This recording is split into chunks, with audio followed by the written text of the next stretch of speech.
Okay, so I shortened up the rod just about a little less than 1/4 of an inch. Then I bent this L bracket or angle bracket. I just bent it forward just a little bit to get more room because this windshield is going to rake back, and it was hitting the dash. I don't believe it's going to hit the dash now. In bending it like that, it also rounded this back piece, or this bottom piece here that goes on the bottom of the windshield frame. And since it rounded a little bit, it actually fits better in this piece here. Is kind of has a little bit of a curvature to it.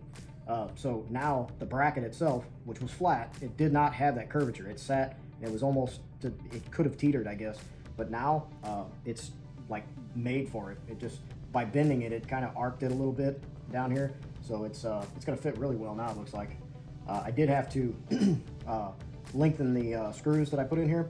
I had really short screws that were just enough. I mean, they probably had maybe 2 or 3 threads that went through into this, but now these threads are a little bit longer now to account for the arc right here. So this should work pretty good. It seems just as tight as before. There's a little bit of a space between the nut and this bracket here, but that's mainly because, you know, it tilted forward, but it's holding. So we'll see how it works. Well, even with the modifications here, it still touches the body. So I'm done messing with it for now.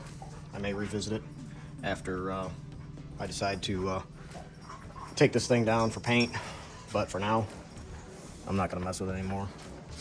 I'm gonna go ahead and just put a mirror right here and be done with it. I like the way this looks, but it's too much crap to deal with right now. I'm gonna have to probably just redo this, make another one altogether that's taller. Yeah, I'll probably just make a whole new bracket. Maybe if those holes there were a little lower, it would raise this up. Either way, I could just make another bracket later on and maybe give it a shot once I go, once I start tearing everything apart to do the body for primer. I may do it, but for right now, I just want to get this thing together. Maybe get it legal this week, or at least get it inspected. Well, the center mirror with the rod, it's a no-go. It's still, even after the tweaking, it still hits the body. You can see the traded paint there, or the red gel coat.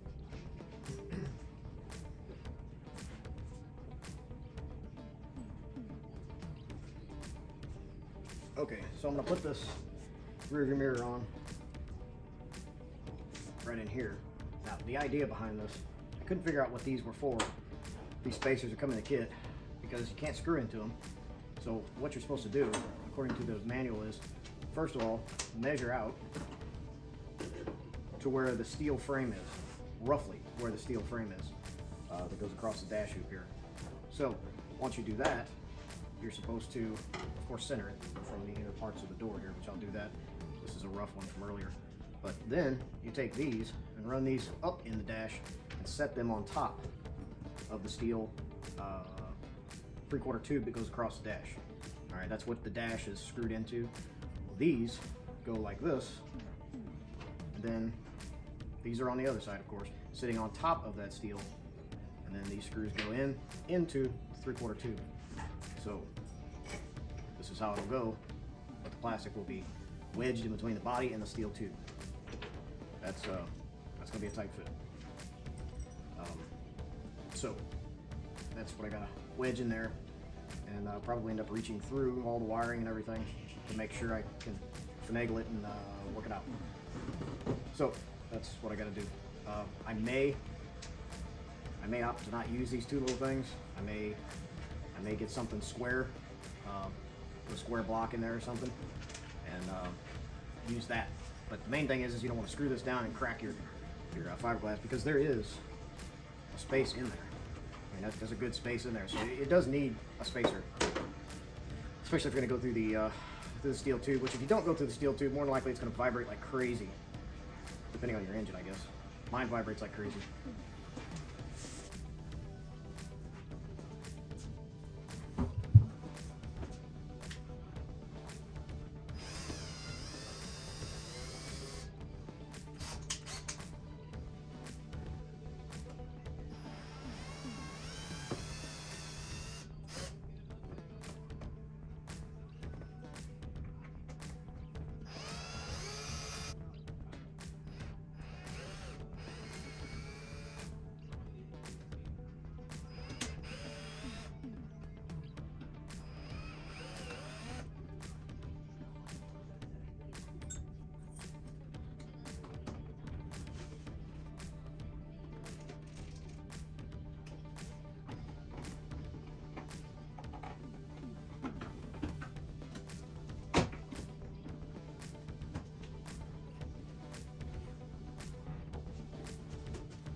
glad I put the Velcro on the dash. Made it a lot easier to reach down and reach inside there. Yeah. Now, if I was going to take this dash completely off, I would go ahead and remove as much of this as I possibly can.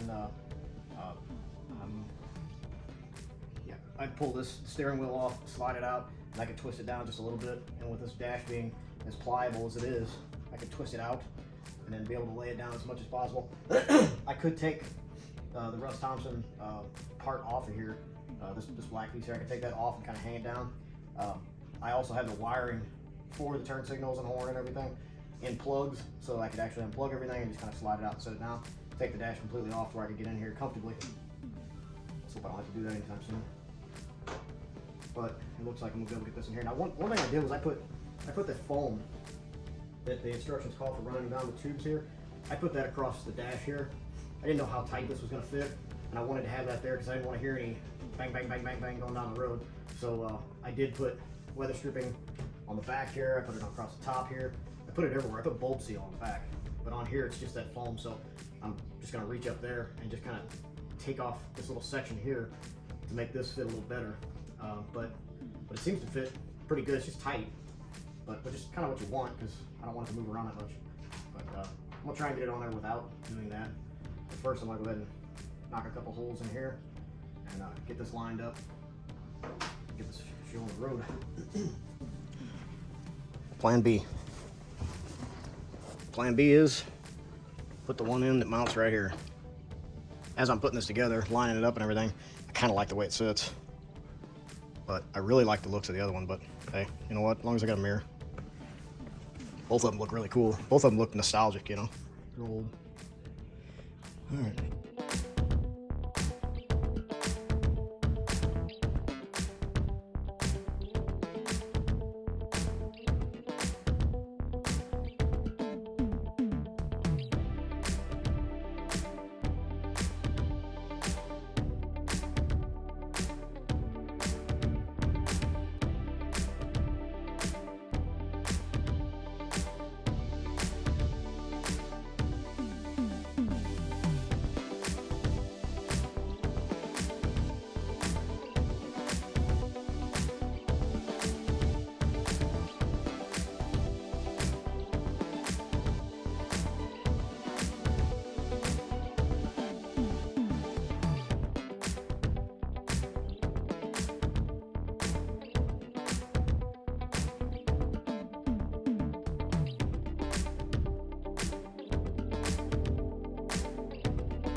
Okay, now that I got the windshield in and the mirror mounted,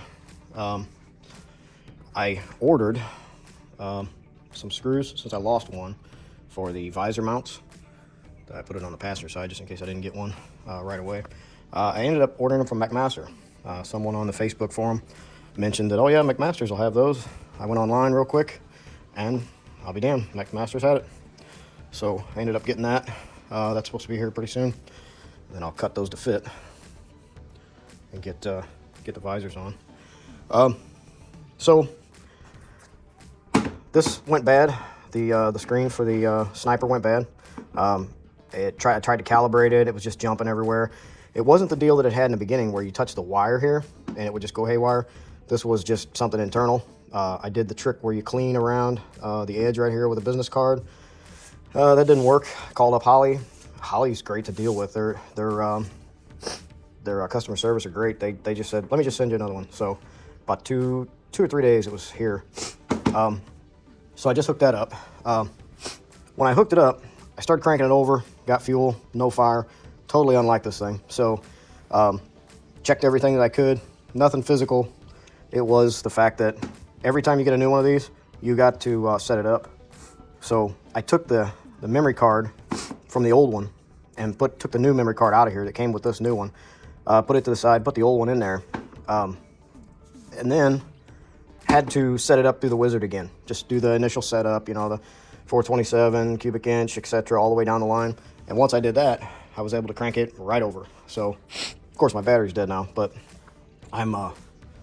it's like 30 degrees out here right now. So, I'm charging it up right now for a little while, and then we're going to set the static timing and everything, and take it around the block since it's pretty well solid. I mean, of course, it's not done yet. Obviously, the paint, the bodywork, a few other parts that need to be added in, but for the most part, it's a solid car now.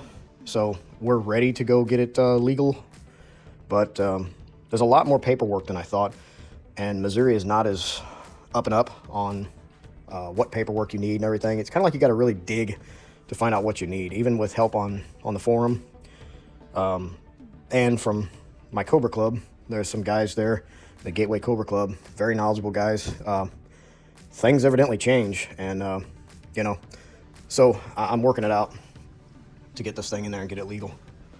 But with the weather and everything, I don't know if I'm gonna be able to do it this year, but we shall see. So I'm gonna let this thing charge a little bit, and then I'm gonna come out and fire it up, take it around the block, and see what we can get.